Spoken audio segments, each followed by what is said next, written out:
A default is obviously worst case scenario, but what are the other potential and probable outcomes here? Yes. So I think one of the reasons why there's some nerves about what's going on is that there's a lack of clarity about the means of taking action on the debt ceiling, even if there's confidence that the U.S. avoids a default in the end. So there's four ways to take action on the debt ceiling. There's executive action. There's a negotiated solution between Republicans and Democrats. There is a way to bypass House Republicans in the Congress. And then there's a way just to put legislation on the floor in Congress, but in what's colloquially said, vote no, but hope yes. And so right now, after House Republicans passed the Limit Save Grow Act, a lot of focus is on a negotiated route.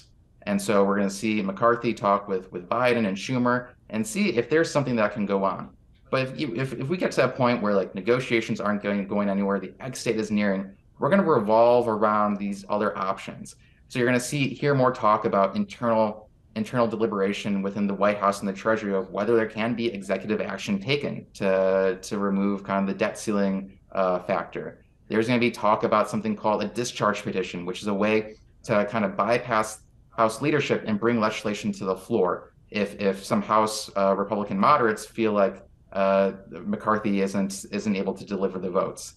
And then you could hear some things that say that McCarthy will bring something to the floor, but not vote for it, and just hope that doing that it will raise the debt ceiling, but it won't endanger his job with something like a motion to vacate by Republicans.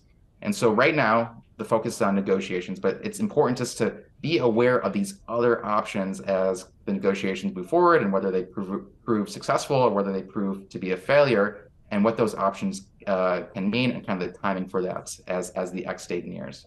Let's say negotiations falter and they have to go to one of those other options. Is that a political loss for a specific person or party, or do voters really care how this gets done as long as it gets done and we don't default on our debt? I don't think anyone has lost an election based on the debt ceiling. As much as people in DC malign it and say this is like an existential threat and this is the biggest political fight ever, it's hard for me to see that in 2023, which is still more than a year out from the election, that this will make a difference. But it does make a difference for someone like Kevin McCarthy if he can't be at the negotiating table.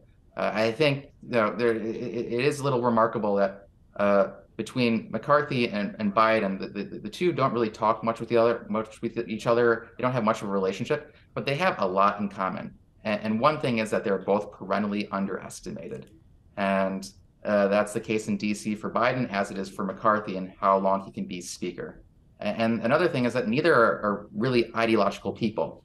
Now, in a world where you could come to a deal with raising the debt ceiling and you wouldn't have any blowback from the base, both McCarthy and Biden would take that deal in a heartbeat.